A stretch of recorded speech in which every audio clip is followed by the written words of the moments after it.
A fable was narrated of two people, one of them who was a wealthy person and owned some gardens of grapes or wineries. And he said to the other person that, I am wealthier than you, and he believed that his gardens will stay forever and ever. He did not believe that the Qiyamah will come, and even if it did, he believed that in the hereafter he will be as happy and wealthy as he was in this world. So the other person, who was the pious person, got very astonished and said to the first person who was proud, and he questioned, how can you be so proud? And questioned him, why did he not even mention MashaAllah? So from this we learn that for every good thing we have to praise Allah subhanahu wa ta'ala and thank Him. The poor person said, even if you see me less in the wealth and children, maybe Allah might give me in another way. The proud person's gardens got destroyed overnight. So no matter how wealthy and intelligent one may be, a day may come that everything can come to a decline. Like in old age, people become like small children again. Hence, no need for pride for anything, and do not think that whatever good thing you have will be forever and ever. We need to thank Allah subhanahu wa ta'ala for what He has given. Allah subhanahu wa ta'ala has power over everything. And again, Dr. Hashmi gave the example, when summer comes, all the grass and particles get very dry and get blown over. And when the rain comes and during the winter, we see that it's all greenery everywhere. Once the part that was brown becomes green, and then summer comes again and everything gets dried up again. So there's cycles. With every high altitude, there is depth as well. Similarly, every single thing in this world deteriorates and gets destroyed. And she gave examples of the houses and clothes and flowers, plants, even sun. When the sun is rising, it has got this soft heat. But when about midday, it becomes really hot. And again, during the evening, it becomes weak. Everything that goes on top has to come down. In Qiyamah, Allah subhanahu wa ta'ala will specially question about our young age, because during youth, we are strong, we don't get as tired as the old people get tired. And how did you spend your youth? Allah subhanahu wa ta'ala will ask. Wealth and sons are for the dunya, for the world. Only good deeds will be taken with us. We leave everything behind us when we die. Only our good deeds will go with us. In Qiyamah, everything will be destroyed. And Allah subhanahu wa ta'ala will tell us, so you have returned back to me. The book of Amal will be kept there. We know that every second of our life, it is being written, but we don't care, we don't think. And people will say on that day, what happened in this book? Everything is written small and big. There's another surah which is called Surah Al Kahf, and in that surah as well there is an ayat which means every word is written, all the deeds are described as well. Jazakallah khair. Bismillahir Rahmanir Rahim.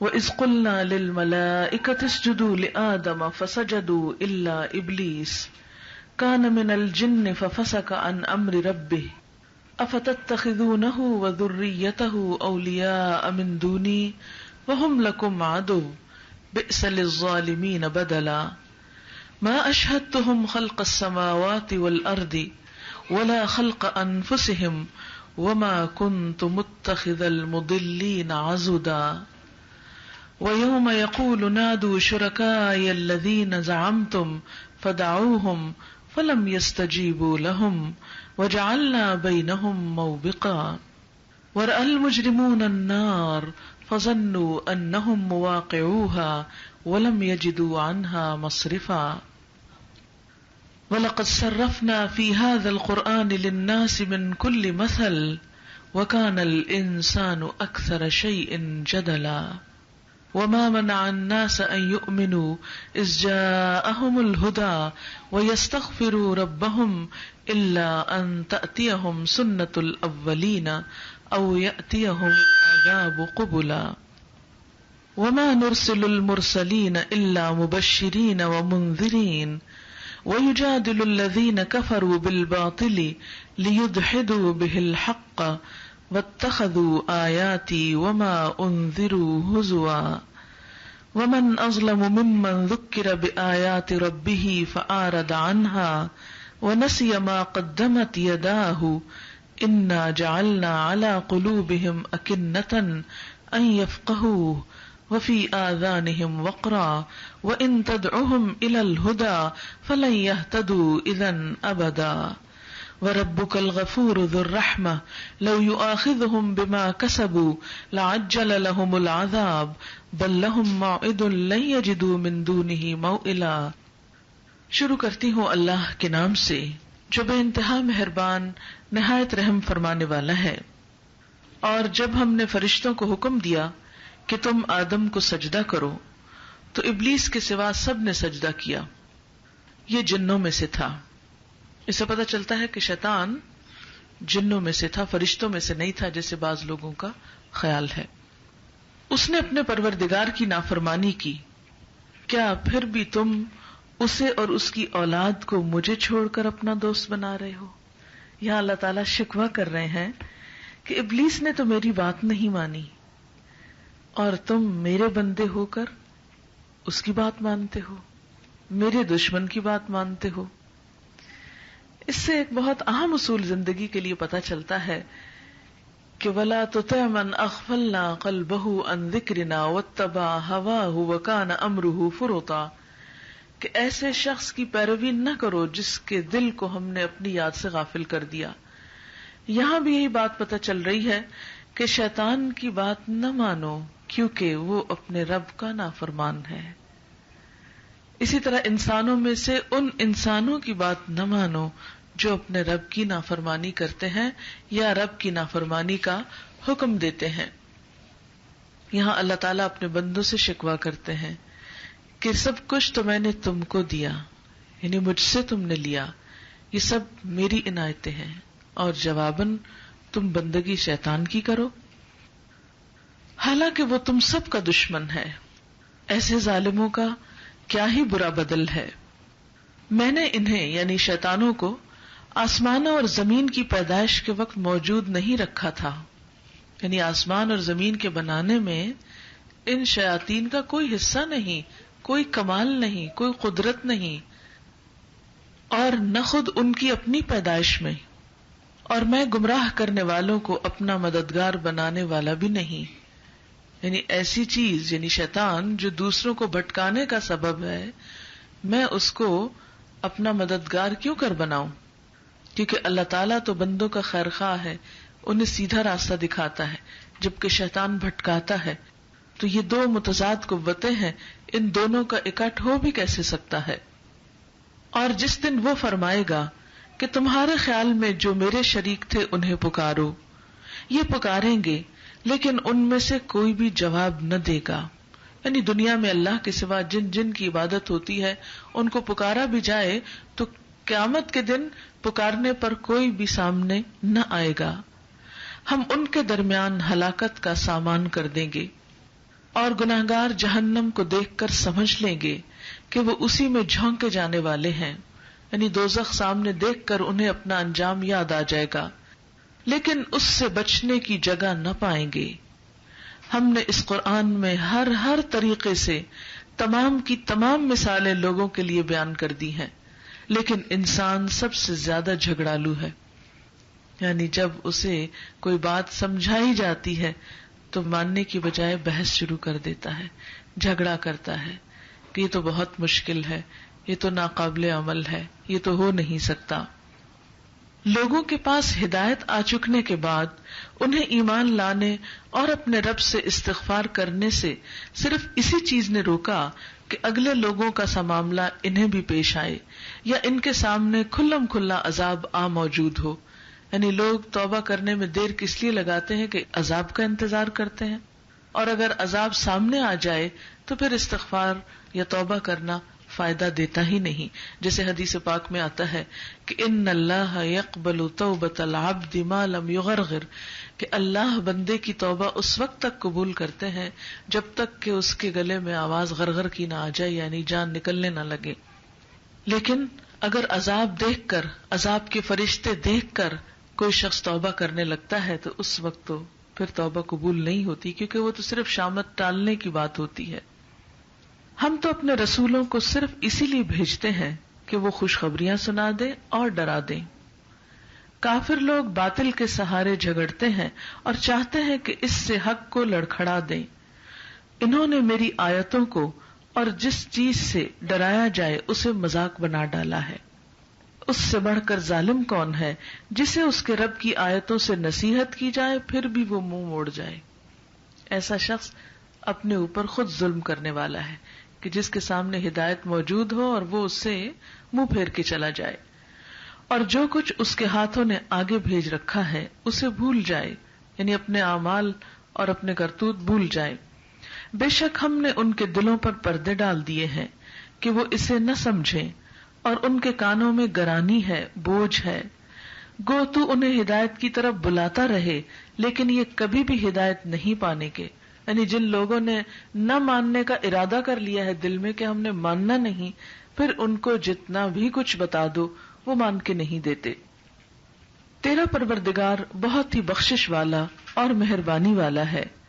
وہ اگر ان کے اعمال کی سزا میں پکڑے تو بے شک انہیں جلد ہی عذاب کر دے، بلکہ ان کے لیے ایک وعدہ کی گھڑی مقرر ہے جس سے وہ سرکنے کی ہرگز جگہ نہ پائیں گے. یہ ہیں وہ بستیاں جنہیں ہم نے ان کے ظلم کی وجہ سے غارت کر دیا، اور ان کی تباہی کے لیے بھی ہم نے ایک میعاد مقرر کر رکھی تھی. اب یہاں ایک تیسرا واقعہ بیان ہونے لگا ہے اس کے بعد، اور وہ ہے حضرت موسیٰ علیہ السلام اور خضر علیہ السلام کا.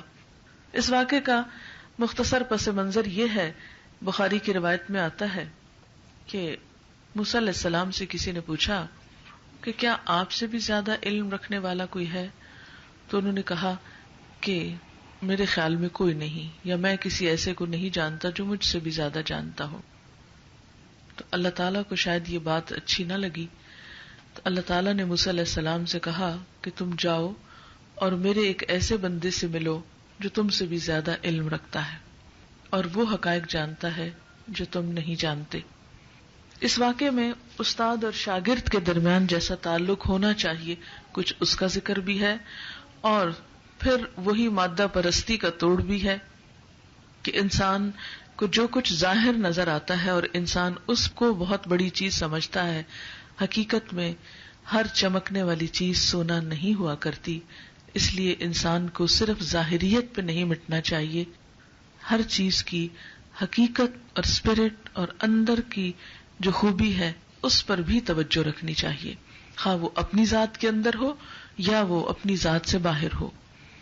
تو خیر آگے آیات کے ساتھ ساتھ ہم اس بات کو مزید واضح کریں گے. وَإِذْ قَالَ مُوسَى لِفَتَاهُ لَا أَبْرَحُ حَتَّى أَبْلُغَ مَجْمَعَ الْبَحْرَيْنِ أَوْ أَمْضِيَ حُقُبًا. جب موسیٰ علیہ السلام نے اپنے نوجوان سے کہا تھا، یہ نوجوان کون تھے؟ یوشع بن نون تھے، جو ان کے شاگرد بھی تھے اور ان کے بعد ان کو نبوت بھی ملی تھی، پیغمبر بھی بنے تھے، لیکن اس وقت حضرت موسیٰ علیہ السلام کے شاگرد کی حیثیت سے ان کے ساتھ سفر پر روانہ ہو رہے ہیں. موسیٰ علیہ السلام نے اپنے نوجوان سے کہا کہ میں تو چلتا ہی رہوں گا جب تک کہ دو دریاؤں کے سنگم پر پہنچوں، کیونکہ اللہ تعالیٰ نے وہ جگہ مقرر کی تھی جہاں حضرت خضر سے ملاقات ہونی تھی. خواہ مجھے سال ہا سال چلنا پڑے، یعنی اس علم کے راستے میں خاص سالوں سفر کرنا پڑے، میں سفر کروں گا. اب چلتے رہے. جب وہ دونوں دریا کے سنگم پر پہنچے وہاں اپنی مچھلی بھول گئے جس نے دریا میں سرنگ جیسا اپنا راستہ بنا لیا. موسیٰ علیہ السلام نے چلتے ہوئے اپنے ساتھ کھانے کے لیے مچھلی رکھی، اور پہچان یہ تھی کہ اس جگہ پر مچھلی جو ہے وہ سمندر میں واپس چلی جائے گی. بہرحال انہیں پتہ نہ چلا اور مچھلی کھسک کے سمندر میں جا پہنچی. جب یہ دونوں وہاں سے آگے بڑھے تو موسیٰ علیہ السلام نے اپنے نوجوان سے کہا، لاؤ ہمارا ناشتہ لاؤ، ہمیں تو اپنے اس سفر سے سخت تکلیف اٹھانی پڑی ہے.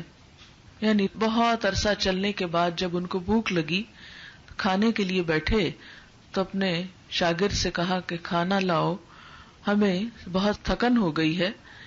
اس نے جواب دیا، کیا آپ نے دیکھا بھی جبکہ ہم پتھر سے ٹیک لگا کر آرام کر رہے تھے وہیں میں مچھلی بھول گیا تھا. یعنی مچھلی تو اس وقت سمندر میں چلی گئی تھی.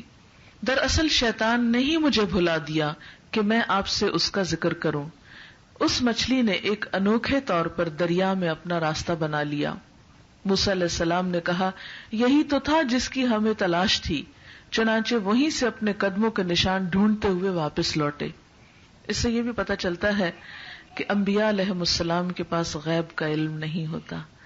اگر غیب جانتے ہوتے تو جس وقت مچھلی وہ کھسکی تھی وہیں تو ان کو حضرت خضر سے ملنا تھا، وہ اس سے آگے نہ جاتے. مچھلی کا ان کے پاس سے نکل کے سمندر میں جانا انہیں اس کا علم ہی نہیں ہوا. دوسری بات یہ ہے کہ پیغمبر عام انسانوں کی طرح ان کو بھوک بھی ہوتی ہے اور تھکاوٹ بھی ہوتی ہے، اور سفر کی صعوبتیں ان کو بھی پریشان کرتی ہیں، جیسا کہ یہاں پر ہمیں نظر آ رہا ہے. بہرحال موسیٰ علیہ السلام نے کہا یہی تھا جس کی ہمیں تلاش تھی، اس لیے وہ واپس پلٹے. اس سے یہ بھی پتہ چلتا ہے کہ پیغمبروں کے ساتھ عام انسانوں جیسا معاملہ بھی ہوتا ہے کہ جگہ موجود ہے جہاں رکنا ہے لیکن نہیں رکے، پتہ ہی نہیں چلا، آگے چلے گئے، بھول گئے اور پھر واپس پلٹے. بس ہمارے بندوں میں سے ایک بندے کو پایا جسے ہم نے اپنے پاس کی خاص رحمت عطا فرما رکھی تھی. یہ بندے کون تھے؟ حضرت خضر علیہ السلام. اور اسے اپنے پاس سے خاص علم سکھا رکھا تھا. اس سے ایک اور بات پتہ چلتی ہے کہ ہر چیز کا ایک ظاہری علم ہوتا ہے اور ایک باطنی علم ہوتا ہے. اللہ تعالیٰ پیغمبروں کو ظاہری علم دیتے ہیں لیکن اس کے ساتھ ساتھ ایک خاص حکمت ہوتی ہے، چیزوں کے پیچھے دیکھنے کی صلاحیت ہوتی ہے، یعنی کسی بھی چیز کے باطن کو جاننے کی بھی صلاحیت ہوتی ہے. آپ دیکھیں کہ یہ خصوصیت عام انسانوں کو بھی مل سکتی ہے، اس کے لیے پیغمبر ہونا شرط نہیں ہوتا. مثلاً آپ دیکھیں کہ بعض لوگ چہرہ دیکھ کر ہی پہچان جاتے ہیں کہ کوئی شخص کیسا ہے. جیسے آپ صلی اللہ علیہ وسلم کا چہرہ مختلف لوگوں نے جب دیکھا تو فوراً پہچان لیا کہ یہ کسی عام انسان کا چہرہ نہیں ہے، حالانکہ وہ مسلمان بھی نہیں تھے پہچاننے والے. پھر اسی طرح ایک اور روایت میں آتا کہ ایک شخص نے دیکھا تو کہا کہ یہ کسی جھوٹے انسان کا چہرہ نہیں ہو سکتا. یعنی ان نون لوگ بھی جب آپ کو دیکھتے تھے تو آپ کے چہرے کو دیکھ کر ہی فوراً پہچان لیتے تھے. اچھا، اسی طرح آپ نے دیکھا ہوگا کہ بعض لوگوں کو دوسرے انسان کے جھوٹ سچ کے پہچاننے کی صلاحیت ہوتی. ایسا نہیں ہوتا کہ یہ کوئی غیب کا علم ہوتا ہے، غیب کا علم نہیں ہوتا. کسی بھی چیز میں گہری دلچسپی انسان کو ظاہر کے پیچھے تک دکھا دیتی ہے کہ اندر سے یہ چیز کیا ہے. مثلاً اگر آپ بہت دنوں تک پھل خود خریدتے رہیں اور پھر خرید کے خود ہی کھانے والے ہوں تو ان کی شکل، رنگ اور اس کے ٹیکسچر کو دیکھ کر آپ اس کے ٹیسٹ کو پہچان جاتے ہیں. اور تجربے اور مشاہدے کی وجہ سے ایک ایسی انوالومنٹ ہو جاتی ہے کہ آپ دور سے پھل دیکھتے ہی اندازہ کر لیتے ہیں کہ یہ پھل جو ہے میٹھا ہے یا نہیں ہے. اسی لیے کہتے ہیں نا کہ بعض لوگوں کو زیادہ پہچان ہوتی ہے، بعض کو کم ہوتی. تو اب شکل دیکھ کے کسی کا کیسے پتا چلے کہ یہ پھل میٹھا ہے یا نہیں؟ اس لیے کہ وہ تجربہ انسان کو ایسی بہت سی چیزیں دے دیتا ہے. تو بسا اوقات انسان کی ڈیپ انوالومنٹ، انٹرسٹ اور گہری نظر، تجربہ، مشاہدہ اور خاص اللہ کی رحمت ہوتی ہے کچھ بندوں پر کہ انہیں حکمت اور معاملہ فہمی دے دیتا ہے کہ وہ دوسرے لوگوں کی نفسیات کو بہت اچھی طرح پہچان لیتے ہیں. بہرحال حضرت خضر علیہ السلام کو اللہ تعالیٰ نے اگرچہ نبوت نہیں دی تھی لیکن ایسا ہی علم عطا کر رکھا تھا کہ انہیں ظاہر سے آگے بڑھ کر چیزوں کی گہری حقیقت معلوم ہو جاتی تھی. خضر علیہ السلام سے موسیٰ علیہ السلام نے کہا میں آپ کی تابعداری کروں. اس سے کیا پتہ چلتا ہے کہ یہاں موسیٰ علیہ السلام اب بطور شاگرد کے اپنے استاد حضرت خضر سے علم حاصل کرنے چلے. اب یہ رشتہ کیسے قائم ہو گیا استاد اور شاگرد کا؟ اب یہاں ادب بتایا جا رہا ہے کہ ایک شاگرد جو ہے وہ استاد سے کیسے معاملہ کرے، کیسے علم سیکھے. اب دیکھیں کہ اسلامی اور غیر اسلامی کلچر میں ایک بہت بڑا فرق یہ ہے کہ مسلمانوں کے ہاں بڑوں کا احترام، والدین کا ادب، بزرگوں کا ادب اور اسی طرح استادوں کا ادب سکھایا گیا ہے.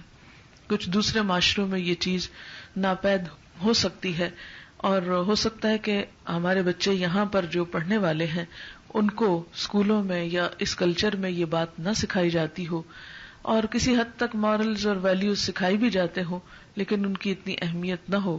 لیکن مسلمان ہونے کے ساتھ یہ شناخت ہے ہم مسلمانوں کی کہ ہم اپنی آئندہ جنریشنز کو اپنے بڑوں کا، یعنی بہن بھائیوں میں سے بھی اگر بڑے ہیں تو بڑوں کا ادب، رشتے میں بڑے ہیں، خالہ چچا ماموں ہے تو ادب، والدین ہیں تو ادب، اگر ویسے ہی کوئی بزرگ ہیں، عمر میں بڑے ہیں، خواہ وہ کوئی بھی رشتہ نہیں ان کے ساتھ، تو ان کے ساتھ ادب اور احترام کا معاملہ، اسی طرح استاد کے ساتھ ادب اور احترام کا معاملہ، یہ اسلامی کلچر کی شناخت ہے، پہچان ہے، اس کا اہتمام ضروری ہے. اس لیے ہمیں اپنے بچوں کو یہ سکھانا چاہیے، اور یہ ہمارے فرائض میں سے ہے. یہ نہیں کہ آتا ہے تو ٹھیک، نہیں کرتے تو نہ صحیح، اور یہ سوچ کے کہ بہت کانفیڈنٹ بچے ہیں اس لیے ہر ایک کے سامنے اسٹریٹ فارورڈ بولتے ہیں اور جو منہ میں آتا ہے کہتے ہیں. یہ کسی اور کلچر میں تو بہت بڑی خوبی ہو سکتی ہے، اسلامی کلچر میں بڑوں کے ساتھ بدتمیزی کا نام کانفیڈنس رکھنا کچھ درست نہیں ہے. انہیں اچھے اور برے کی پہچان بتانی چاہیے کہ بڑوں کے ساتھ کس طرح بات کرنی ہے. بہرحال یہاں پر وہ کہتے ہیں کہ کیا میں آپ کی تابعداری کروں، یعنی شاگرد استاد سے کہتے ہیں کہ کیا میں آپ کے پیچھے چلوں، اجازت لیتے ہیں کہ کیا میں آپ کے پاس بیٹھوں کہ آپ مجھے اس علم کو سکھا دیں جو آپ کو سکھایا گیا ہے. یعنی سیکھنے کے لیے عاجزی ضروری ہوتی ہے. مثلاً آپ پلمبر سے یا کسی اور سے روپ ڈال کے بھی کام کرا سکتے ہیں، مگر استاد کے اوپر روپ ڈال کے کام نہیں کرایا جا سکتا. اس کے لیے عاجزی اور احترام ضروری ہے. اس نے کہا آپ میرے ساتھ ہرگز صبر نہیں کر سکتے کیونکہ علم کے لیے صبر چاہیے ہوتا ہے. مثلاً آپ کھانا فوراً کھا سکتے ہیں، لیکن ضروری نہیں کہ ایک چیپٹر جو آپ نے پڑھا ہے وہ فوراً آپ کو یاد ہو جائے. یعنی ایک کتاب کا چیپٹر اپنے اندر لے جانا زیادہ مشکل کام ہے بنسبت ایک پلیٹ چاول کھانے کے. تو علم کے لیے صبر چاہیے ہوتا ہے، پیشنس چاہیے ہوتا ہے، اور جم کر کام کرنے کی ضرورت ہوتی ہے.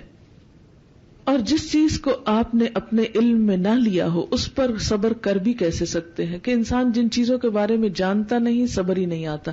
مثلا کوئی شخص فوت ہو جاتا ہے جو آپ کو بہت پیارا ہے، اب اللہ تعالیٰ کی مصلحت نہ جانے کیا ہے کہ اس کو فوت کر دیا، لیکن ہمیں سمجھ میں نہیں آتا اور ہم شکوہ کرتے ہیں، ناراض ہوتے ہیں اور بے صبرے ہوتے ہیں.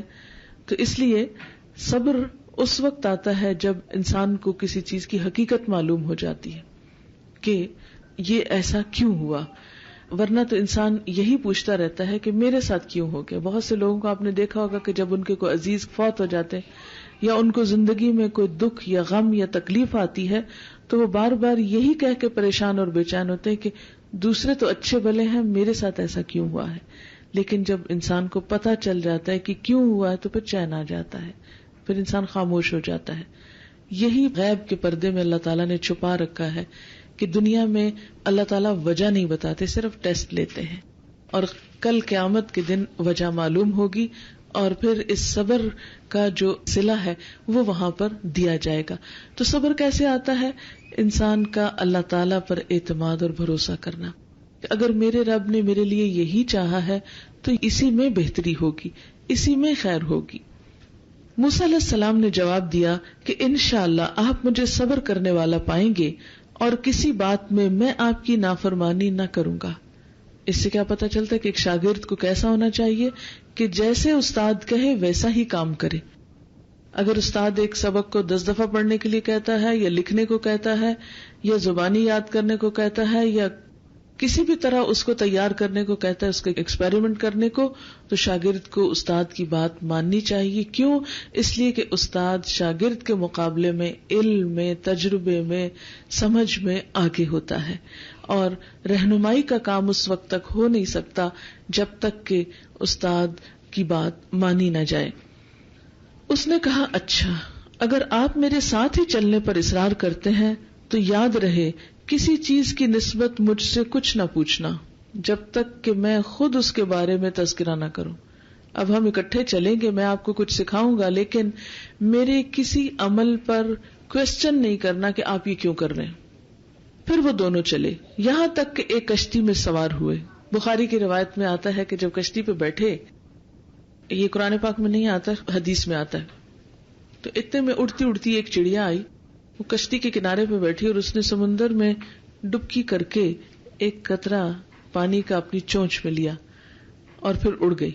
یعنی آ کے اس نے کشتی کو بیس بنایا، پانی پیا اور اڑ گئی. تو موسیٰ علیہ السلام سے خضر علیہ السلام نے کہا تمہیں معلوم ہے کہ اللہ تعالیٰ کے علم کے مقابلے میں ساری مخلوق کا علم کتنا ہے؟ جتنا اس سمندر کے مقابلے میں اس چڑیا کی چونچ میں پانی ہے. یعنی اللہ کا علم سمندر برابر، یعنی ان لمیٹڈ. اور انسان سارے دنیا میں جتنے بھی ہیں ان سب کا علم ملا کے اس قطرے کے برابر جو اس چونچ میں ہے. اور اس بات کے بتانے کی ضرورت بھی اس لیے تھی کہ جو کچھ اللہ جانتا ہے تو اس کے علم کی بنا پر اس کے فیصلوں کو قبول کرنا انسان کے لیے آسان ہو جاتا ہے. جب انسان کو یہ معلوم ہوتا ہے نا کہ میرا رب زیادہ جانتا ہے کہ میرے لیے بھلا کیا ہے، اچھا کیا ہے، تو پھر اس کو صبر آ جاتا ہے. اب کیا ہوا؟ پھر دونوں چلے یہاں تک کہ ایک کشتی میں سوار ہوئے. خضر علیہ السلام نے اس کے تختے توڑ دیے. موسیٰ علیہ السلام نے کہا کیا آپ اسے توڑ رہے ہیں کہ کشتی والوں کو ڈبو دیں؟ یہ تو آپ نے بڑی خطرناک بات کر دی. خضر نے جواب دیا میں نے تو پہلے ہی تجھ سے کہہ دیا تھا کہ تو میرے ساتھ ہرگز صبر نہ کر سکے گا. کیونکہ انسان اپنے سامنے ایسا کام دیکھے کہ سمندر میں جا رہے ہیں اور کشتی کے تختے توڑ رہے ہیں تو اب ہونا کیا والا ہے؟ تو ڈوب جائیں گے، مر جائیں گے.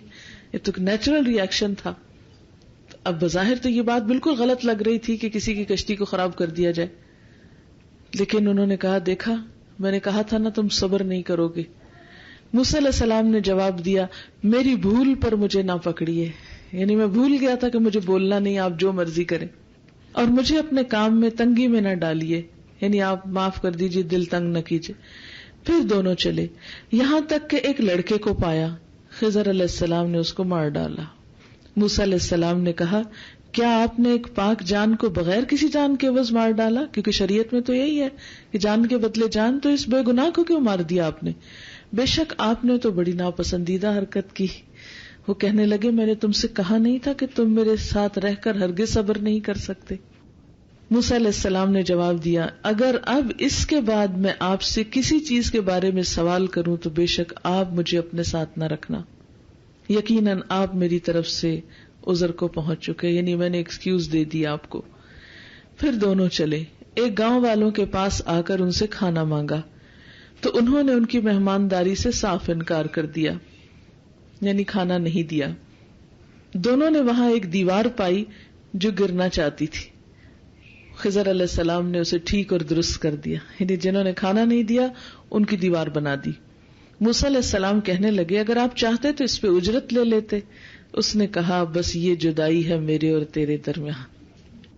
اس واقعے پر حضور صلی اللہ علیہ وسلم فرماتے ہیں کہ کاش موسیٰ علیہ السلام جو تھے وہ یہ نہ کہتے کہ اس کے بعد آپ مجھے بے شک الگ کر دیں، تو ہمیں کچھ اور باتیں بھی معلوم ہو جاتی. اب میں تجھے ان باتوں کی اصلیت بھی بتا دوں گا جس پر تو میرے ساتھ صبر نہ کر سکا. اب وہ حقیقت بتاتے ہیں کہ کشتی کیوں توڑی گئی، بچے کو کیوں مارا گیا اور دیوار کیوں بنائی گئی. اب بظاہر دیکھنے میں تو ان کاموں میں کوئی لاجک نہیں تھا، کوئی انصاف والی بات نظر نہیں آتی تھی، لیکن اب حقیقت دیکھیے. کشتی تو چند مسکینوں کی تھی جو دریا میں کام کرتے تھے. میں نے اس میں کچھ توڑ پھوڑ کرنے کا ارادہ کیا کیونکہ ان کے آگے ایک بادشاہ تھا جو ہر ایک کشتی کو جبرن لے لیتا تھا. تو اگر یہ نئی نظر آتی تو وہ اس کو چھین لیتا. میں نے اس کو پرانا کر دیا تاکہ ان کی کشتی چھینے جانے سے بچ جائے. تو بسا اوقات کیا ہوتا ہے کہ ہمارے پاس ایک بہت عمدہ چیز ہوتی ہے اور اس میں کوئی نہ کوئی بال آ جاتا ہے، کوئی کریک آ جاتا ہے، کوئی اسکریچ آ جاتا ہے، اس کی رونق ماری جاتی ہے، کسی نہ کسی طرح اس کی ویلیو کم ہو جاتی ہے. تو پھر ہم بہت پریشان ہوتے ہیں، بہت دکھی ہوتے ہیں کہ ایسا کیوں ہو گیا، حالانکہ ہمیں نہیں پتا ہوتا کہ اللہ تعالیٰ کی اصل مصلحت کیا ہے. ہو سکتا ہے کہ اگر یہ بالکل اسی شان و شوکت اور چمک دمک کے ساتھ رہے تو یہ چیز ساری کی ساری ہاتھ سے چلی جائے. اور اس لڑکے کے ماں باپ ایمان والے تھے. ہمیں خوف ہوا کہ یہ انہیں اپنی سرکشی اور کفر سے عاجز اور پریشان نہ کر دے، اس لیے ہم نے چاہا کہ انہیں ان کا پروردگار اس کے بدلے اس سے بہتر پاکیزگی والا اور اس سے زیادہ محبت اور پیار والا بچہ عنایت فرمائے. اس لیے ہم نے اس بڑے کو مار دیا اور اس کے بدلے میں ایک اور آ جائے گا جو ماں باپ کی آنکھوں کی ٹھنڈک ہوگا.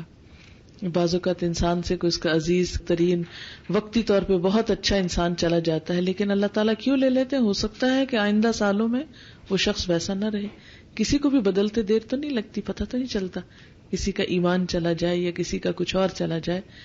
تو بسا اوقات بچپن میں اگر کسی کا بچہ دنیا سے لے لیا جائے تو وہ سمجھتے ہیں کہ اللہ تعالیٰ نے ہمارے ساتھ تو بہت ظلم اور ناانصافی کی ہے، حالانکہ اللہ ہی جانتا ہے کہ اللہ تعالیٰ نے انسان کو آئندہ آنے والی کتنی بڑی مصیبت اور تکلیف سے بچا لیا. تو سب باتوں کا مقصد یہ ہے کہ انسان اللہ کے فیصلوں پر ہر حال میں راضی رہا کرے، اسی میں خیر اور بھلائی ہے. بسا اوقات ایک دکھ انسان کو پریشان کرتا ہے، پشیمان کرتا ہے، مسلسل اس کے ساتھ لگا رہتا ہے، لیکن الٹیمیٹلی کیا ہوتا ہے کہ انسان جب اس دنیا سے جاتا ہے تو پاک صاف ہو کے جاتا ہے. دنیا میں انسان سمجھتا ہے میرے ساتھ بڑی زیادتی ہو رہی ہے، مثلاً کوئی بیماری لگ جاتی کسی کو، انسان دیکھتا ہے دوسروں کو کہ باقی سارے ہی صحیح ہیں، ایک میرے ساتھ یہ تکلیف لگی ہوئی ہے، میرا کیا قصور ہے، میرا کیا جرم ہے، میری کیا غلطی ہے، مجھ پہ یہ آزمائش کیوں آ گئی ہے، باقی تو اپنے گھروں میں آرام سے بیٹھے ہیں، میں روز اسپتال کے چکر لگا رہی ہوں. بظاہر دیکھنے میں تو بہت تکلیف دہ صورتحال ہے، لیکن اللہ تعالیٰ ہی بہتر جانتا ہے نا کہ اس بیماری کی وجہ سے اور کسی بڑی آفت سے کس طرح بچا لیا. اللہ چاہے تو بیمار کرنے کے بجائے پورے کا پورا لے لے انسان کو، انسان کیا کر سکتا ہے؟ کوئی چیز وقتی طور پہ لینے کے بجائے پوری کی پوری ہم سے لے لے کے کبھی بھی نظر نہ آئے ہم کو. یعنی جب کوئی بھی مصیبت آتی ہے تو اس وقت انسان کو سوچنا چاہیے کہ اس سے بڑی بھی آ سکتی تھی، اس سے زیادہ بھی ہو سکتی تھی. جیسے بعض اوقات ایسا ہوتا ہے نا کہ خدا نخواستہ ایکسیڈنٹ ہوتا ہے، گاڑی خراب ہو جاتی ہے، انسان بھی ساتھ چوٹ ووٹ لگتی ہے. دو رویے ہیں، ایک تو یہ کہ انسان سوچے کہ شکر ہے جان بچ گئی، ایسا انسان شکر گزار ہوگا یہ دیکھ کے کہ جان بچ گئی، گاڑی کا کیا کوئی بات نہیں اور آ جائے گی، جس رب نے پہلے دی وہ اور دے دے گا، اب یہ تو صبر کر جائے گا. اور جس کے دل میں یہ خیال نہ آئے تو وہ یہ سوچ سوچ کے پریشان ہوتا رہے گا کہ آخر میری ہی گاڑی کے ساتھ یہ کیوں ہونا تھا، اور بھی تو سڑک پہ اتنی جا رہی تھی، کیوں ہوا میرے ساتھ، کیوں کا کوئی جواب نہیں. آپ سارا دن کیوں کرتے رہے، روتے رہے، کچھ حاصل نہیں. اور دوسرا شخص جو ایسے موقع پہ یہ کہہ کے کہ شکر ہے کہ اس سے زیادہ نقصان نہیں ہوا، اس سے زیادہ بھی ہو سکتا تھا، جان جا سکتی تھی، اپاہج ہو سکتے تھے، کچھ ہو سکتا تھا، الحمدللہ بچت ہو گئی. ایسا شخص جو تقدیر پہ راضی ہو جاتا ہے، اللہ اس کے دل کو ٹھنڈک سے بھر دیتا ہے، وہ دکھ اور نقصان کے موقع پر بھی پورے اطمینان میں رہتا ہے، کیونکہ وہ اللہ کی مصلحتوں کو نہیں جانتا، وہ معاملہ وہ اللہ ہی کے سپرد کر دیتا ہے. اس طرح انسان کی زندگی جو ہے بہت سی الجھنوں سے، پریشانیوں سے، تکلیف کے باوجود پھر بچ جاتی ہے. پھر فرمایا دیوار کا قصہ یہ ہے کہ اس شہر میں 2 یتیم بچے ہیں جن کا خزانہ ان کی اس دیوار کے نیچے دفن ہے. ان کا باپ بڑا نیک شخص تھا، تو تیرے رب کی چاہت تھی کہ یہ دونوں یتیم اپنی جوانی کی عمر میں آ کر اپنا یہ خزانہ تیرے رب کی مہربانی اور رحمت سے نکال لیں. یعنی اللہ پھر کوئی سبب پیدا کر دے گا اور ان کو ان کا مال مل جائے گا. اور یہاں ایک اور اہم بات یہ کہ ان کا باپ بڑا نیک آدمی تھا. تو اس سے کیا پتا چلتا ہے کہ بعض اوقات ماں باپ کی نیکی جو ہے ان کے اپنے کام تو آتی ہی ہے، ان کی اولاد کے کام بھی آتی ہے، ان کی اولاد تک وہ برکت اور رحمت چلتی چلی جاتی. یعنی بعض نیکیاں ایسی ہوتی ہیں کہ جو ہماری نہیں ہوتی، ماں باپ کی دعائیں ہوتی ہیں، ان کے نیک اعمال ہوتے ہیں جن کا ثمر ہم کھاتے ہیں. بالکل ایسے جیسے ایک جنریشن درخت لگا جائے پھلدار تو وہ تو دنیا سے رخصت ہو جاتے ہیں، مگر ان کے لگائے ہوئے پھل ہم کھاتے رہتے، ان کی بنائی جائیداد سے ہم فائدہ اٹھاتے رہتے، ان کی نیک نامی سے ہمیں فائدہ ملتا رہتا ہے. اچھا فلاں کی اولاد ہے، فلاں کے بچے ہو، یہ چیز کاؤنٹ کرتی ہے. اس کو اللہ کی رحمت اور فضل کہتے ہیں کہ نیکی کا صلہ صرف انسان کو خود نہیں ملتا بلکہ اس کا اثر جو ہے، نیکی ایسے ہی جیسے خوشبودار پھول کی اپنی خوبصورتی اور رونق اور وہ سب تو ہے ہی، لیکن جتنے لوگ آس پاس بیٹھے ہوتے ہیں جس کی بھی نظر اس پہ پڑتی ہے وہ سب تک اس کی خوبصورتی بھی جاتی ہے اور اس کی خوشبو بھی جاتی ہے. تو نیکی کا معاملہ خوشبو جیسا ہے، اگرچہ کرنا مشکل ہوتا ہے، لیکن جب ایک انسان کڑوا گھونٹ بھر کے کوئی نیکی کا کام کر لیتا ہے تو اس کی خوشبو دور دور تک پھیلتی چلی جاتی ہے. اس لیے کبھی اگر وقتی طور پر کسی نیکی کا بدلہ نہ بھی ملے تو پریشان نہیں ہونا چاہیے کہ انسان سوچے کہ میں نے تو یہ ایکسپیکٹیشن رکھی تھی، میں نے تو یہ نیکی کی نماز پڑھی، مجھے تو کچھ ملا ہی نہیں، کیا فائدہ نماز پڑھنے کا، چلو نماز ہی چھوڑ دو. کئی لوگوں کو آپ نے دیکھا ہوگا دعا کرنا چھوڑ دیتے ہیں، نماز پڑھنا چھوڑ دیتے ہیں، صدقہ خیرات چھوڑ دیتے ہیں، بہت کر کے دیکھ لیا کچھ حاصل نہیں، اتنے سالوں سے دعا مانگ رہے کچھ نہیں ملا، کیا فائدہ. تم ریلیجن سے دور ہو جاتے ہیں. نہیں، ایسا نہیں کرنا چاہیے. اللہ تعالیٰ ایک دعا بھی ضائع نہیں کرتے، ایک ذرے برابر نیکی کو بھی ضائع نہیں کرتے. ایک ایک چیز گن کے لکھی جا رہی ہوتی ہے. اچھا آپ دیکھیں کہ بسا اوقات آپ کے پاس کوئی اچھی چیز ہوتی ہے نا، آپ اس کو چھپا کے رکھ لیتے ہیں، اپنے بچے کو نہیں بتاتے. اچھا پھر جب کوئی خاص موقع آتا ہے تو اس وقت نکال کے آپ اس کو دیتے ہیں. اب آپ دیکھیں کہ بچے کو نہیں پتا کہ اس کے لیے کوئی چیز اس طرح چھپائی ہوئی ہے، لیکن آپ کو پتا ہے. اچھا بعض اوقات یہ ہوتا ہے کہ بچے کو پتا چل جائے، وہ ایکسائٹمنٹ میں کہتے ہیں کہ مجھے ابھی دے دو، تو آپ کہتے ہیں نہیں ابھی نہیں، تم پاس ہو گئے فلاں ہوگا پھر تمہیں دوں گی. کئی ایک چیزیں ہوتی ہیں.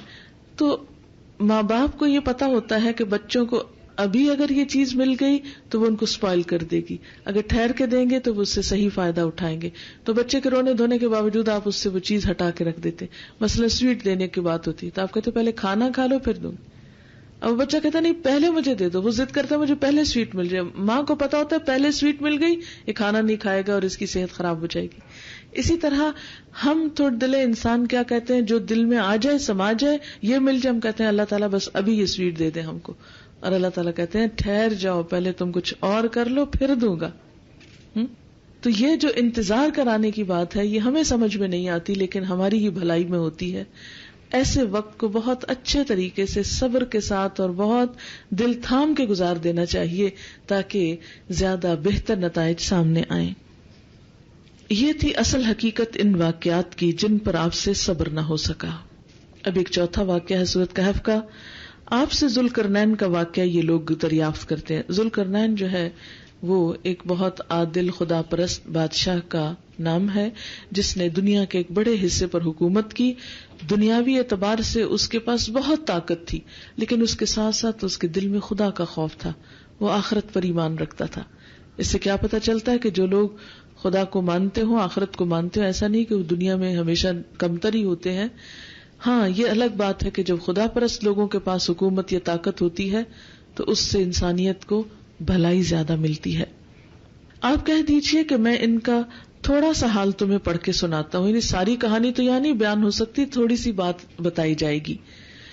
ہم نے اسے زمین میں قوت عطا فرمائی تھی اور اسے ہر چیز کے سامان عنایت کر دیے تھے، یہاں تک کہ سورج ڈوبنے کی جگہ پہنچ گیا اور اسے ایک دلدل کے چشمے میں غروب ہوتا ہوا پایا. یعنی بہت دور چلا گیا جہاں بالکل کھلا میدان تھا اور دلدل تھی، اور سورج جو تھا وہ ڈوب رہا تھا کہ یوں لگتا تھا اس کے آگے کوئی آبادی نہیں. اور اس چشمے کے پاس ایک قوم کو بھی پایا. ہم نے فرما دیا کہ اے ذوالقرنین، یا تو انہیں تکلیف پہنچائے یا ان کے بارے میں تو کوئی بہترین روش اختیار کرے، جیسا تو چاہے ان کے ساتھ کر. اس نے کہا جو ظلم کرے گا تو اسے ہم بھی سزا دیں گے، پھر وہ اپنے رب کی طرف لوٹایا جائے گا اور وہاں بھی وہ سخت عذاب پائے گا. ہاں جو ایمان لائے اور نیک اعمال کرے اس کے لیے تو بدلے میں بھلائی ہے، اور ہم اسے اپنے کام میں بھی آسانی ہی کا حکم دیں گے. پھر وہ اور راہ کے پیچھے لگا یہاں تک کہ جب سورج نکلنے کی جگہ تک پہنچا تو اسے ایک ایسی قوم پہ نکلتا پایا کہ ان کے لیے ہم نے اس سے کوئی اوٹ نہیں بنائی. یعنی ایسے جنگلی لوگ تھے کہ جنہوں نے اپنے گھر بھی تعمیر نہیں کیے ہوئے تھے، اور وہ دن کو دھوپ میں اور بعض اوقات پہاڑوں میں اور ایسی جگہ پر پناہ لیتے. یعنی خود ان کے پاس سر چھپانے کی کوئی جگہ نہ تھی. واقعہ ایسا ہی ہے اور ہم نے اس کے پاس کی کل خبروں کا احاطہ کر رکھا ہے. وہ پھر ایک سفر کے سامان میں لگا یہاں تک کہ جب دو دیواروں کے درمیان پہنچا ان دونوں کے پرے اس نے ایک ایسی قوم پائی جو بات سمجھنے کے قریب نہ تھی، نہیں جس کی بات سمجھ ہی نہیں آتی، زبان ہی بالکل مختلف تھی. انہوں نے کہا اے ذوالقرنین، یاجوج ماجوج اس ملک میں بڑے بھاری فسادی ہیں، تو کیا ہم آپ کے لیے کچھ خرچ کا انتظام کر دیں اس شرط پر کہ آپ ہمارے اور ان کے درمیان ایک دیوار بنا دیں؟ اس نے جواب دیا کہ میرے اختیار میں میرے پروردگار نے جو دے رکھا ہے وہی بہتر ہے، تم صرف قوت اور طاقت سے میری مدد کرو. یعنی ان کی مدد کے لیے ان سے پیسہ بھی نہیں لیا، کچھ بھی نہیں لیا، سب اپنا لگا کے ان کی مدد کر رہے ہیں، اور صرف یہ کہتے ہیں کہ تم لیبر اپنی دے دو مجھ کو. تو اس سے کیا پتہ چلتا ہے کہ پیچھے بھی آپ دیکھیں کہ ذوالقرنین جو ہے وہ ایک اور قوم کے پاس جاتا ہے اور اللہ تعالیٰ اسے آزادی دیتے کہ جیسے چاہے ان کے ساتھ معاملہ کر، لیکن وہ ان کے ساتھ عدل و انصاف کا معاملہ کرتے ہیں. پھر اسی طرح یہاں پر ان لوگوں کے لیے دیوار بنانے کا کام کر رہے ہیں لیکن ان سے لیتے کچھ نہیں, سب کچھ خود لگاتے ہیں, صرف ان سے لیبر لیتے ہیں. تو اس سے کیا پتہ چلتا ہے کہ جن کے دل میں خدا کا خوف ہوتا ہے وہ ہمیشہ دنیا کی بھلائی کے جذبے سے کام کرتے ہیں, لوگوں کی بھلائی, کیونکہ انہیں صلہ اپنے رب سے چاہیے ہوتا ہے. وہ اس لیے نہیں بادشاہ بنتے کہ دوسروں سے لوٹ مار کر کے اپنے گھر کو بھر لیں. اس نے جواب دیا کہ میرے اختیار میں میرے پروردگار نے جو دے رکھا ہے وہی بہتر ہے, تم صرف قوت اور طاقت سے میری مدد کرو, میں تم میں اور ان میں مضبوط حجاب بنا دیتا ہوں. مجھے لوہے کی چادریں لا دو, یہاں تک کہ جب ان دونوں پہاڑوں کے درمیان دیوار برابر کر دی تو حکم دیا کہ آگ تیز جلاؤ. تا وقت لوہے کی ان چادروں کو بالکل آگ کر دیا تو فرمایا میرے پاس لاؤ, اس پر پگھلا ہوا تانبا ڈال دوں. پس تو ان میں اس دیوار کے اوپر چڑھنے کی طاقت نہ تھی اور نہ اس میں کوئی سوراخ کر سکتے تھے. انہیں بہت مضبوط لوہے کی دیوار بنا دی کہ دوسری قوم جو ان کے اوپر روز جلغار کرتی تھی وہ اب اس کو نہ پھلانگ سکتے تھے اور نہ ہی اس کو اندر سے کاٹ سکتے تھے. کہا یہ صرف میرے رب کی مہربانی, اتنا بڑا کام کر کے کیا کہتے ہیں کہ یہ اللہ کے فضل سے ہوا ہے. ہاں جب میرے رب کا وعدہ آئے گا, یعنی قیامت آئے گی یا اس کے ختم ہونے کا وقت آئے گا, تو اسے زمین بوس کر دے گی. بڑی بڑی دیواریں اور طاقت کی چیزیں بھی اللہ تعالیٰ کے سامنے کوئی حیثیت نہیں رکھتی. بے شک میرے رب کا وعدہ سچا ہے. آج بھی آپ دیکھیں بہت سی قوموں نے ترقی کی ہے لیکن وہ خود خدا بن بیٹھے, خدا کا انکار کر بیٹھے. لیکن ذوالقرنین کا معاملہ کیا تھا کہ اتنی بڑی قوت ہونے کے باوجود وہ خدا کو نہیں بھولا. اس دن ہم انہیں آپس میں ایک دوسرے میں گڈمڈ ہوتے ہوئے چھوڑ دیں گے اور سور پھونک دیا جائے گا, بس سب کو اکٹھا کر کے ہم جمع کر لیں گے. اب یہاں قیامت اور آخرت کی بات ہو رہی ہے. اس دن ہم جہنم کو بھی کافروں کے سامنے لا کھڑا کریں گے جن کی آنکھیں میری یاد سے پردے میں تھی. یہاں کافروں کی صفت کیا بتائی جا رہی ہے کہ جن کی آنکھیں میری یاد سے پردے میں تھی, میرے ذکر سے پردے میں تھی, یعنی وہ میری نصیحت کو, میری کتاب کو پڑھتے نہیں تھے اور حق سن بھی نہیں سکتے تھے. دو چیزیں انسان کو ہلاکت میں ڈالنے کا سبب بنتی ہیں, ان کا ذکر کیا گیا ہے. نمبر ایک یہ کہ نہ وہ نصیحت دیکھتے تھے نہ وہ نصیحت سنتے تھے. تو نصیحت سے مراد, ذکر سے مراد یہاں اللہ کا ذکر یعنی اللہ کی کتاب ہے. کیا کافر یہ خیال کیے بیٹھے ہیں کہ میرے سوا وہ میرے بندوں کو اپنا حمایتی بنا لیں گے, یعنی انسان ان کے کام آ جائیں گے؟ سنو, ہم نے تو ان کفار کی مہمانی کے لیے جہنم تیار کر رکھا ہے. کہہ دیجئے اگر تم کہو تو میں تمہیں بتا دوں کہ اعمال کے اعتبار سے سب سے زیادہ خسارے میں کون لوگ ہیں. یہ بڑی اہم آیت ہے. قل هل ننبئکم بالاخسرین اعمالا, کہیے کیا ہم بتائیں تم کو کہ اعمال کے اعتبار سے سب سے زیادہ نقصان میں کون لوگ ہیں.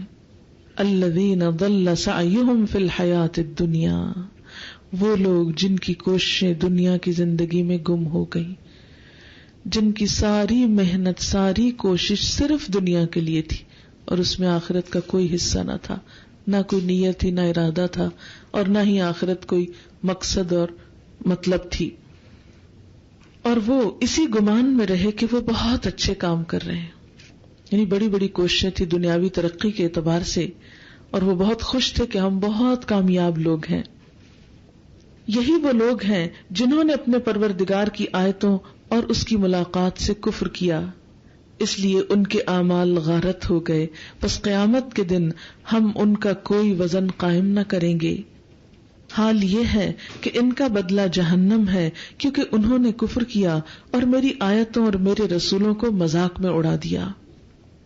اعمال کے اعتبار سے نقصان میں کون لوگ ہیں کہ جو محنت تو بہت کرتے ہیں, کوشش بہت کرتے مگر صرف دنیا کے لیے, اور دوسری طرف اللہ کی آیات اور رسولوں کا مذاق اڑاتے ہیں, دین کا مذاق اڑاتے ہیں.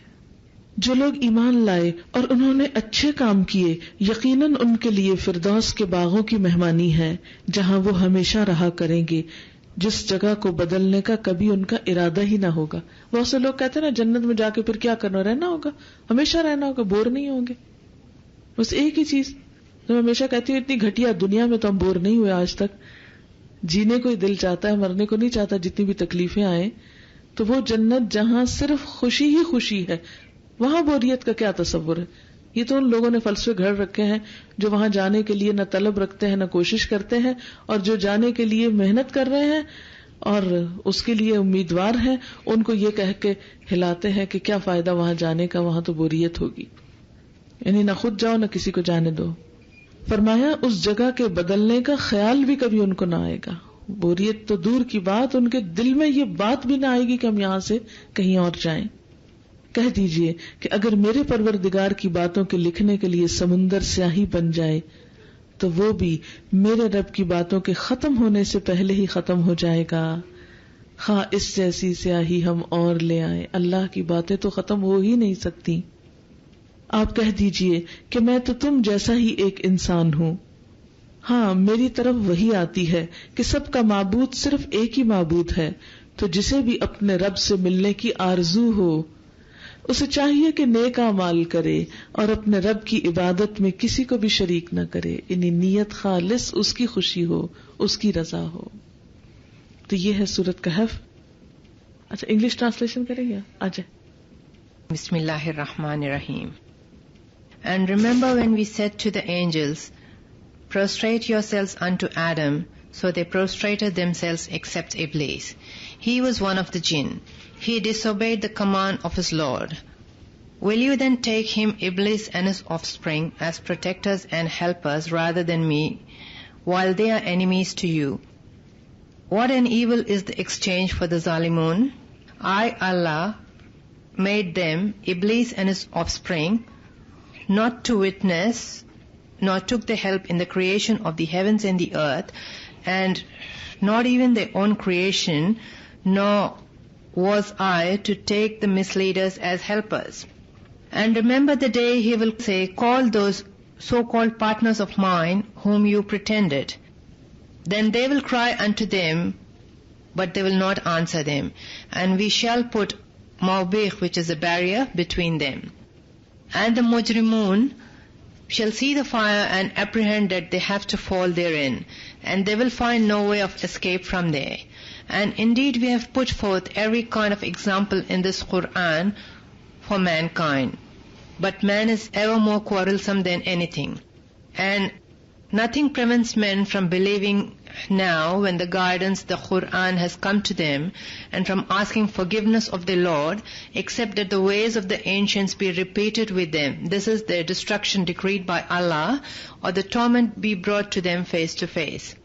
And we send not the messengers except as givers of glad tidings and warners, but those who disbelieve dispute with false argument in order to refute the truth thereby.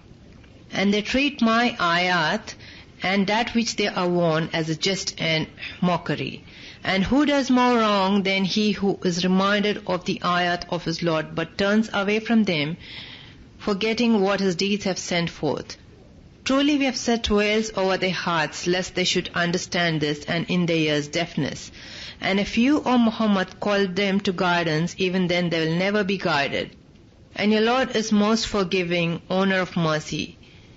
Were he to call them to account for what they have earned, then surely he would have hastened their punishment. But they have the appointed time beyond which they will find no escape. And these towns, we destroyed them when they did wrong, and we appointed a fixed time for their destruction. And remember when Moses said to his boy servant, I will not give up traveling until I reach the junction of the two seas, or until I spend years and years in traveling. But when they reached and the junction of the two seas, they forgot their fish, and it took its way through the sea as in a tunnel. So when they had passed further on beyond that fixed place, Moses said to his boy servant, bring us a morning meal. Truly we have suffered much fatigue in this our journey. He said, do you remember when we betook ourselves to the rock? I indeed forgot the fish. None but shaitan made me forget to remember it. It took its course into the sea in a strange way. Musa said, this is what we have been seeking. So they went back retracing their footsteps. Then they found one of our slaves on whom we had bestowed mercy from us, and whom we had taught knowledge from us.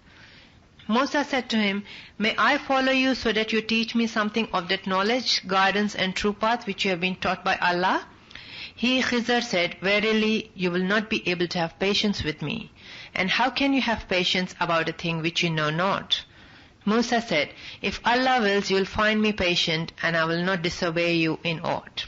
He, Khizr alayhi salam, said, then if you follow me, ask me not about anything till I myself mention of it to you. So they both proceeded till when they embarked the ship, he, Khidr, scuttled it. Musa said, have you scuttled it in order to drown its people? Verily you have committed a thing, imr, which is a dreadful thing. He, Khidr, said, did I not tell you that you would not be able to have patience with me? Musa said, call me not to account for what I forgot, and be not hard upon me for my affair with you.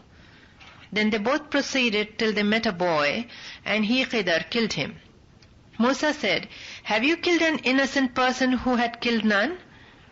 Verily you have committed a thing, nukar, which is a dreadful thing. Khidr said, did I not tell you that you can have no patience with me? Musa said, if I ask you anything after this, keep me not in your company. You have received an excuse from me.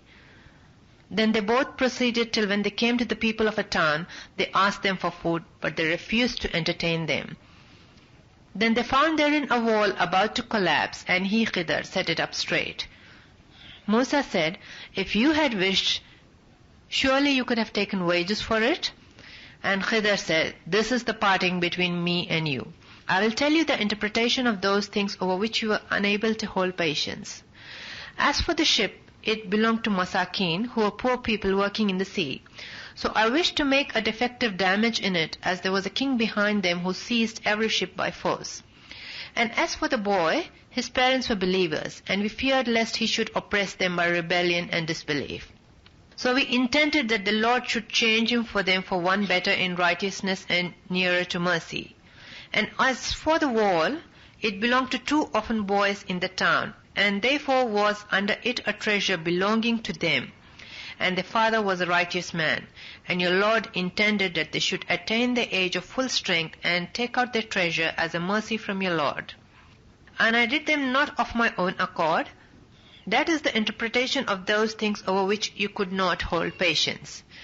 And they ask you about Dhul-Qarnayn, say, I shall recite to you something of his story. Verily we established him in the earth, and we gave him the means of everything. So he followed away, until when he reached the setting place of the sun, he found it setting in a spring of black muddy water. And he found near it a people. And Allah said, O Dhul-Qarnayn, either you punish them or treat them with kindness. He said, as for him who does wrong, we shall punish him. And then he will be brought back unto his Lord, who will punish him with a terrible torment. But as for him who believes in Allah's oneness and works righteousness, he shall have the best reward, which is paradise. And we shall speak unto him mild words. Then he followed another way, until when he came to the rising place of the sun. He found it rising on a people for whom we, Allah, had provided no shelter against the sun. So it was, and we knew all about him, Dhul-Qarnayn. Then he followed another way, until when he reached between 2 mountains, he found near them a people who scarcely understood a word. And they said, O Dhul-Qarnayn, verily Yajuj and Majuj, which is Gog and Magog, are doing great mischief in this land. Shall we then pay you a tribute in order that you might erect a barrier between us and them? He said that wealth and authority and power in which my Lord had established me is better than your tribute. So help me with strength of men, I will erect between you and them a barrier. Give me pieces or blocks of iron, than which he had filled up the gap between the 2 mountain cliffs, he said, blow. And then when he had made them red as fire, he said, bring me molten copper to pour over them. So they, Yajuj and Majuj, could not scale it or dig it through. Dhul-Qarnayn said, this is a mercy from my Lord, but when the promise of my Lord comes, he shall level it down to the ground, and the promise of my Lord is ever true. And on that day, this is the day Yajuj and Majuj will come out. We will leave them to surge like the waves on one another, and the trumpet will be blown, and we shall collect them all together. And on that day we should present hell to the disbelievers plain to view, and to those whose eyes had been under a covering from my reminder, this Quran, and who could not bear to hear it. And then those who disbelieve think that they can take my slaves, the angels, Allah's messengers, Isa, son of Maryam, as awliya, besides me. Verily we have prepared hell as an entertainment for the disbelievers in the oneness of Allah. Allah is doing shikwa that you listen to the shaitan and not to him. We read, do not follow someone whose heart has closed for something good and who are disobedient. Allah says, we gave you all this but you obey the shaitan. He is your enemy. For these polytheists there is severe punishment. These shaitan have no doing in the creation of this universe and even in their own creation. And shaitan cannot be the helpers of Allah subhanahu wa ta'ala in any way. Allah says, call the people who you used to worship in this world, but they will be of no help on the day of Qiyamah. People will see hell in front of them, but they will have no escape. And there are so many examples in the Quran, but people do not heed them. People got guidance, but they did not ask for forgiveness from Allah subhanahu wa ta'ala, and the same will happen to them as their ancestors. After seeing the azab, they'll ask for forgiveness, and it will not be of any help to them. We have sent prophets for giving glad tidings and warn people of Allah's azab. Who can be more from the Zalimun, who sees the straight path but does not follow? We have sealed their hearts and their ears so they would not listen to any good. Your Lord is oft forgiving and He forgives people. Now we are going to mention about Musa and Khizr alayhi salam. He was one of Allah subhanahu wa ta'ala's pious servants. It has been narrated from Bukhari that Moses was asked if there is anybody more knowledgeable than him. And he said, no, I do not think so, that there is anybody more knowledgeable than me. So Allah subhanahu wa ta'ala said to him to go and meet a certain person who has more knowledge than you. So there is a lesson in this about the relationship between a student and his teacher. Moses said to Yusha bin Nun, who was a student and who accompanied him and traveled with him, and he said, we will keep traveling until I find Khidr alayhi salam. I'll keep traveling until I find him, even if it takes me years and years. And they kept walking until they lost the fish at the place of the joining of two rivers. They went past this, and he asked for the student to bring the meal as he was tired. And his servant replied, he said, when we were resting at that place, we lost the fish. And I forgot to mention you because shaitan made me do so. So Moses went back and retraced his steps until he found Khidr alayhi salam. So this shows that prophets do not have any ilm ghaib or the knowledge of the unseen or unknown. It's only Allah subhanahu wa ta'ala who knows everything. And they feel hungry and tired because of traveling as other human beings do. So they went back, and then he found one servant of Allah who was Khidr alayhi salam, whom Allah had given knowledge and hikmah. He knew the hidden values of things. When one of the persons saw Khidr alayhi salam, he said, he seems to be truthful. It is similar like if you see a fruit, you can see whether it is good or bad. And some people have more knowledge and virtue and ability to judge anybody because of his deep thinking and observation. It is Allah's mercy that he can do so.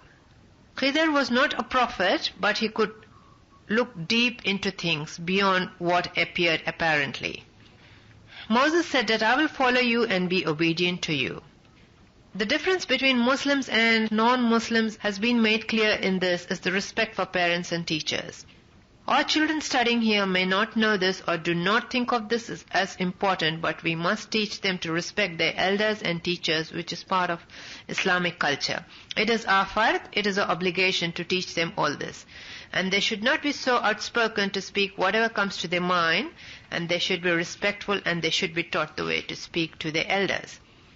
Okay, so continuing with the story, Moses asked Khidr alayhi salam respectfully if he could follow him. And Moses said, you may, but you will not be patient with me. And for seeking ilm, you have to be patient, and you cannot do sabr about things you do not know. We do not have sabr most times. If we know, it will be easy for us to do sabr. It happens that sometimes if someone dies, people ask as to why this has happened to me. Allah does not show us the reason, okay, but we are required to do sabr. And if we do sabr, we get rewarded for it. if people have tawakkul on Allah and they think that whatever has happened to me is for my best and there is some benefit in it for me, so they do sabr and this is best for them. So Moses said, you will find me patient. So students should listen to the teachers and do whatever he asked them to do. So Khidr replied, all right, but do not ask me any questions until I tell you about something. And they went in a boat. It has been narrated by Bukhari that a bird came and sat on it and drank a little bit of water from the sea, and it went away.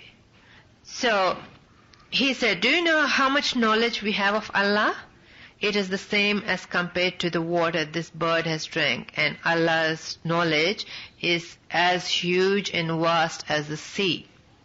So whatever Allah knows and does, we do not know. So we should just do sabr on whatever happens to us. And then Khidr alayhi salam broke a plank of the boat, and Moses asked, why did you do this? And he said, I told you that you would not be patient. And Moses said, I forgot. Please forgive me. And then they went on, and then Khidr killed a boy he saw. And Moses said, oh, you did a bad thing. And Khidr replied, you do not have patience. And Moses replied, please forgive me once more. And if I do this again, then you can be upset with me, and then I'll go away. So then they went and they asked for people for food and drink, and the people refused to give it to them. And then there was a wall in this town which was falling apart, and he asked the people if he could build it for them free of any charge. So Moses asked again, why did you do this? You could have asked for wages or money for doing this. And then Khidr alayhi salam said, we cannot stay together anymore. And then he went on to explain that I'll explain you the reasons for my actions before you go away. Okay, the boat was near, and there was a king who was a zalim. He used to take away anything good from the people. So sometimes we have nice things, and if something happens to them and it gets spoiled or cracked, and then we get upset and we think, okay, why did this happen to me? Because we do not know. It could have happened that we would have lost it, or it would have broken, or would have happened to it which could have been worse. So we should have sabr on those things. The boy was killed because he was not good for his parents, and he was not going to be an obedient child. And Allah subhanahu wa ta'ala from His mercy was going to give them a better replacement. So sometimes people think, if their children die, as to why Allah has done this to me. We should always be thankful to Allah and have patience and think that it is He who has given us these things, and it is to Him everything returns, and it was His mercy and His rahmah that we have had these things for so many years. Sometimes people are sick and they think, why me? What wrong did I do? Whereas others are well and I'm suffering. If we bear this hardship with sabr, Allah will prevent that person from having other hardships, and he will be rewarded for that sabr. And he could have had something worse happen to him. It's similar like sometimes you have an accident and you think, why did it happen to my car? Instead of that, you should be thankful to Allah that you are alive. It could have been worse, you could have been paralyzed, or anything else could have happened. And in thinking so, you will not be sad or depressed, and inshallah you will be thankful to Allah. So you should thank Allah and accept your fate and leave everything to Allah, and this prevents you from many worries and depression in this life. About the third thing about the wall, there was a treasure beneath this. It was for the orphans whose parents were pious. So the reason the wall was built was that the boys should grow up and find the treasure themselves when they're strong and they're able to take care of the money. So this shows that because parents were pious, Allah subhanahu wa ta'ala wanted to protect their children. So children also benefit from their parents being pious. This is Allah's rahmat. Being pious is like a scented flower. It spreads far and wide, and people get to know about pious people. We do not get the reward sometimes immediately after doing something good, but we should be patient and not get disappointed and think, I did so many good things and why did nothing good happen to me? Our dua never ever gets a waste, but we are always rewarded for it in some way or the other. Sometimes we have something nice and we hide it and give it to our children at an appropriate time. If they knew beforehand about this, they'll ask for it and it won't be the right time. Say supposing you tell your child, I'll give you some sweets after you finish dinner. If they know about this, they start asking you even before they have dinner, and then it'll spoil their hunger, so it won't be beneficial for them. So it is best if it is given at the appropriate time. So it is for our benefit that it is given at the appropriate time, and sometimes we do not have sabr. So then we go on to another story, and this is the story about Zulqarnain, who was a pious and God-fearing and a believer in the Day of Judgment. And because of these qualities, people around them are benefited. Zulqarnain was given many bounties. He went far off until the sun sets in an empty and vacant land. And he was told by Allah subhanahu wa ta'ala that he could either be good or bad to these people. He went further until he reached a place where the sun rose, and they did not have houses to protect them from the sun. He went again to another side, and he found people whose language he could not understand. And they said, Yajuj and Majuj trouble us much. Please help us and we will give you money. He said, no, just help me with your strength. He built the wall and he took no money from them. So pious people do work for the sake of Allah. He said, just help me with your strength. He asked people to bring iron to build a wall, and then he put molten copper on it so that they could not cut it or climb it. He said that he could do this because of Allah's mercy, and he wasn't proud of his strength or ability to do this. And he said that this wall will destroy when Allah wills. On the day of Qiyamah, everything will be destroyed, and the eyes of kafir who are blind and they did not read Allah's book nor listen to any zikr or advice, they will be the one who will be the losers. And Allah subhanahu wa ta'ala asks, do kafir think people will help them instead of me? You can tell them that do they know according to actions who are at a loss? So they are those people who have strived only for this world and not the hereafter. And they kept thinking that they are very successful, and these are the people who did not believe in meeting Allah. And they mocked their prophets, and they did not believe in anything, and they do not believe in Allah and make fun of Allah and His prophets. Those people who do good will remain in Jannah forever, and people wonder, what will they do? And they think we might get bored. I mean, when we do not have enough of this dunya, and we keep on thinking that we should live more and forever, how can we ever get bored in a place like Jannah where there's nothing but happiness? So people in Jannah will not think of going anywhere, and they'll be happy there ever after. If the seas become as ink, they will not be sufficient to write about Allah subhanahu wa ta'ala. Whoever wants to meet Allah, he should think of Allah's pleasure and act accordingly. I've tried to do my best, but I ask Allah's forgiveness if I have not done it properly. Jazakallah. Subhanaka Allahumma bihamdika ashhadu an la ilaha illa anta astaghfiruka wa atubu ilayk.